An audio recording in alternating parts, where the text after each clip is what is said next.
Bienvenidos al informativo económico de Deutsche Welle. La inflación repuntó levemente en agosto en Argentina al 4,2% mensual frente al 4% en el mes anterior. Estos son los datos oficiales del Instituto Nacional de Estadísticas y Censos. El aumento de precios en los 12 meses terminados en agosto, es decir, el índice interanual, es del 236,7%, es uno de los niveles más altos del mundo. En lo que va del año, la inflación en Argentina acumula ya un 94,8% según los mismos números oficiales. El alza en el mes de agosto estuvo liderada por el rubro vivienda, agua, electricidad y gas, también por el encarecimiento de los alquileres y los servicios públicos. En medio de esta escalada inflacionaria, Argentina registra un desplome del consumo, pese a rebajas agresivas de precios y promociones de compra a crédito. En un mercado ambulante de frutas y verduras de Buenos Aires, los clientes se acercan para buscar los mejores precios de los productos frescos. El sector con mayor incidencia en todas las regiones del país, salvo en la zona del Gran Buenos Aires, fue alimentos y bebidas no alcohólicas, cuyos precios subieron un 3,6%. Yo hoy en día me hago cargo de las compras de mi casa, pago de servicios y mes a mes las cosas aumentan y mi sueldo, lo que yo gano, no alcanza. Yo en mi caso particularmente juntamos los 3 sueldos de mis viejos y el mío, digamos, y nada, y ahí la piloteamos como podemos. No sé cómo se llega, te juro que no sé cómo se lleva. Yo ahora tengo que cobrar en unos días y sé que en 10 días chao mi jubilación, porque cobro la mínima. Pese a que el gobierno argentino preveía un índice algo inferior, la inflación en el país alcanzó el 236,7% interanual, la más alta registrada a nivel mundial. Millones de argentinos lidian así con las restricciones financieras, a pesar de que los informes del gobierno del presidente Javier Milei muestran que la inflación se mantuvo en un 4,2% en agosto. Quería resaltar algunos puntos que han ocurrido en estos 9 meses. En primer lugar, se logró bajar la inflación del 25,5% en diciembre al 4% en el mes de julio. Esto, recordemos, se hizo sin precios cuidados, sin ley de góndolas, sin chamanismo económico, que por supuesto nunca había dado, ni dio, ni dará jamás resultado. Ya son 4 meses con el índice de precios al consumidor estable, en torno a los 4 puntos porcentuales, al menos en buena parte por la caída de la actividad económica que trajo el profundo ajuste aplicado por el gobierno. Para hablar de estos datos frescos de inflación en Argentina, contamos con nuestro colega Alejandro Rebocio, que nos está escuchando en Buenos Aires. Alejandro, la evolución de la inflación era prácticamente el único dato positivo que tenía para mostrar la gestión de Javier Milei. ¿Cómo puede afectar este decepcionante índice de agosto a su popularidad, que sigue siendo alta entre los argentinos?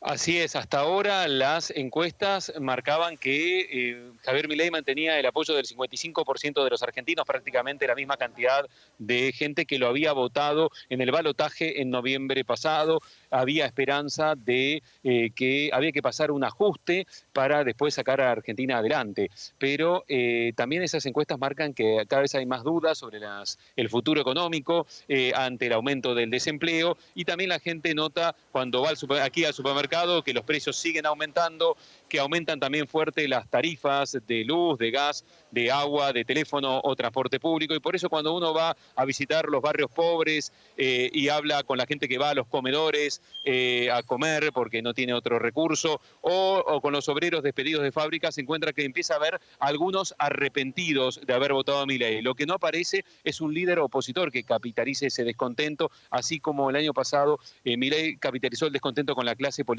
en general de Argentina. ¿Y cómo podrías resumir el humor social? ¿Cómo están viviendo los argentinos esta situación de precios que no paran de subir?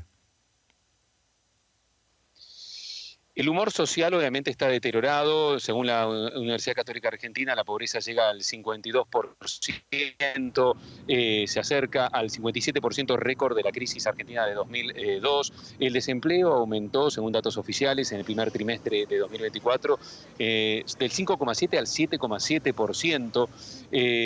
Hay encuestas que marcan que, por ejemplo, los argentinos han recortado o eliminado el gasto en carne vacuna, que es uno de los platos favoritos favoritos de los argentinos, según la consultora Moiger, o también ha recortado, por ejemplo, la mitad de los argentinos el gasto en medicamentos. El salario del sector privado formal se ha recuperado del primer golpe que tuvo en el gobierno de Milei con la devaluación del peso en diciembre pasado, pero los salarios del sector público o los salarios de los cuentapropistas y del sector informal de la economía todavía está muy deteriorado.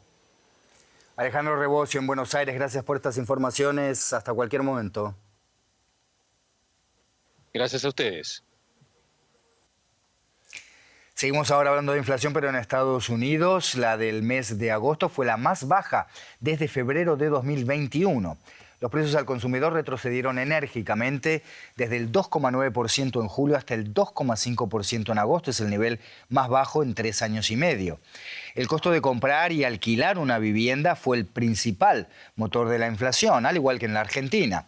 Esto alimenta esperanzas, este retroceso de la inflación alimenta esperanzas de que la Reserva Federal, el Banco Central de Estados Unidos, comience una serie de recortes de tasas de al menos 1/4 porcentual para reducir la probabilidad de una recesión. No podía ser de otra forma. De esto vamos a hablar con nuestra corresponsal en Nueva York, Ana Nieto. Ana, la inflación en Estados Unidos está a la baja, pero se mantiene una piedra en el camino de su bajada. ¿Qué pasa con la vivienda? Sí, por 5 meses consecutivos la inflación se mantiene a la baja, pero la subyacente se ve afectada y mucho por los costes de la vivienda. Estos costos son los responsables del 70% del incremento de esta medida de la inflación en los últimos 12 meses, según ha explicado la Oficina de Estadísticas Laborales. El mes pasado los costes subieron un 0,5%, que es la mayor subida desde enero, cuando desde hace meses los economistas apuestan y esperan una rebaja. La rebaja no llega. Si se contuvieran las subidas de la vivienda, de esta necesidad básica, no habría una inflación significativa en Estados Unidos desde hace tiempo. Y esto es algo que no solamente preocupa a inversores, economistas y la Reserva Federal, preocupa también y mucho a los electores. En una reciente encuesta elaborada por Unidos US, la asequibilidad para la compra y los altos precios de los alquileres se perfilaban como la tercera preocupación de los electores latinos después de la inflación y el mercado laboral. En el debate del martes, Kamala Harris se refirió al problema de la vivienda en alguna ocasión, dijo que tenía un plan, no lo detalló, pero contempla la construcción de 3 millones de viviendas. Trump no hizo referencia a este problema. La plataforma republicana contempla que se libere tierra pública para la construcción de nueva vivienda también. Ana, dentro de una semana y ya con estas cifras en la planilla, la Reserva Federal, el Banco Central de Estados Unidos, va a tomar una determinación sobre las tasas de interés. ¿Hay una idea clara de qué es lo que puede pasar en esta reunión? Hoy se ha clarificado la apuesta con respecto a lo que puede pasar la semana que viene tras la lectura de la inflación. Habrá un recorte de tasas, eso no era nada que se dudara, pero este primer y muy esperado recorte se considera ahora que puede ser de apenas 25 puntos básicos, 1/4 de punto. Las tasas actualmente están en el 5,25, 5,5%. De hecho, los mercados bajaron a primeras horas de la mañana porque la lectura de la inflación acaba con la posibilidad de que haya una necesidad más urgente de rebajar los tipos de interés y que el recorte hubiera sido de 50 puntos básicos. Los analistas creen que, no obstante, en todas las reuniones de aquí hasta fin de año se van a rebajar 25 puntos básicos. Acabaremos el año con 75 menos en las tasas de interés. Ana Nieto, en Nueva York, gracias por estas informaciones. Nos vemos la próxima. Gracias. Cuba contaba hasta hace poco tiempo con cerca de 11 millones de habitantes, 11 millones 100.000. Pero ahora la población decrece y envejece en este país caribeño. Es lo mismo que ocurre en países de Europa o incluso algunos de Latinoamérica como Uruguay. Pero Cuba tiene el agravante de una emigración récord. Las calles de Cuba lucen cada vez más vacías. Desde 2021 el país es escenario del mayor éxodo migratorio de su historia, provocado por la crisis económica y la inflación. La isla cuenta con una de las mayores tasas de desempleo del mundo.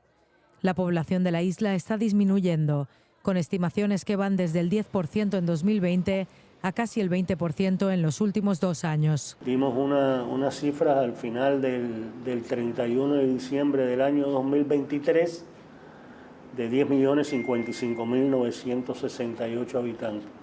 Eso significó alrededor de 1.100.000 habitantes menos que la cifra que se estaba dando con anterioridad, que no tenían en cuenta todos estos ajustes que referimos y explicamos de población efectiva, que es la población que reside en el país con más de 300, más de la mitad de un año, de 360 días.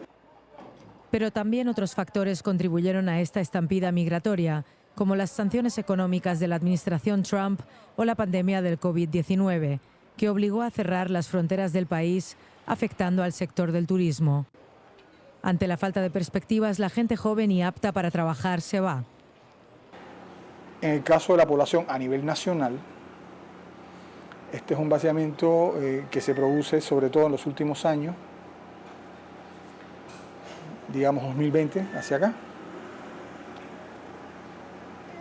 en el que más de 1 millón de personas han abandonado el país. En condiciones no bélicas.